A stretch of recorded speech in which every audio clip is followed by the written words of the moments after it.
L'Agora a ses fondations qui sont terminées, ses sous-sols, et puis maintenant, vous voyez derrière moi qui monte progressivement la structure bois. Et ils attaquent également la réfection des façades, c'est-à-dire l'aménagement des façades, l'incorporation des éléments de modernité à l'intérieur des façades anciennes. Alors on commence à voir les empreintes des amphithéâtres par exemple, on voit les salles de TD et les choses sont beaucoup plus avancées sur l'administration où les cloisons, notamment au premier étage, sont en train de se positionner.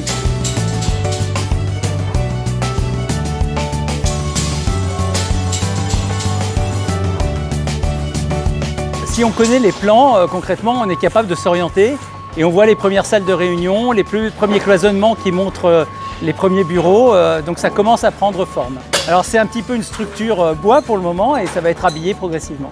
Déjà en 5 ans, c'est le 4e bâtiment qu'on voit sortir de terre ou être rénové de fond en comble. Alors c'est plus vraiment une surprise, mais ce qui est nouveau, c'est le bois. L'odeur du bois, l'aspect, cet aspect chaleureux, agréable. Donc c'est un bâtiment qui est tout à fait différent des autres et c'est la dernière phase de rénovation du campus, en tous les cas de la phase essentielle je dirais. Tous les départements d'enseignement ont été déplacés, les cliniques ont été relocalisées ou sont en passe de l'être et là c'est l'administration maintenant et la partie enseignement qui se centralise. Alors concrètement on trouvera là les amphithéâtres, les principaux amphithéâtres de l'école, notamment les 2 grands amphithéâtres qui seront connectés.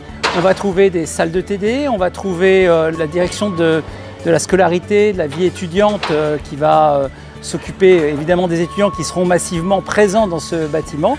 Et puis un petit peu plus loin, il y a toutes les fonctions support, que ce soit aussi bien la direction que les services administratifs de type financier, agence comptable, ressources humaines, informatique, communication, patrimoine immobilier, qui vont se rapatrier de différents sites dans une seule entité. Le chantier est à peu près dans les temps, il y a un léger décalage, mais ça ne devrait pas excéder quelques semaines si les matériaux arrivent correctement, parce qu'il y a une tension sur les matériaux actuellement à l'échelle internationale. Et puis progressivement les façades vont se fermer, les façades de briques du côté nord historique. On va voir les murs cloisons se poser et délimiter les grands amphithéâtres. Et puis ensuite, tout ça, ça va être la 2e grande phase qui va être l'aménagement intérieur, qui va prendre du temps pour une livraison qui est escomptée au début de l'année 2022.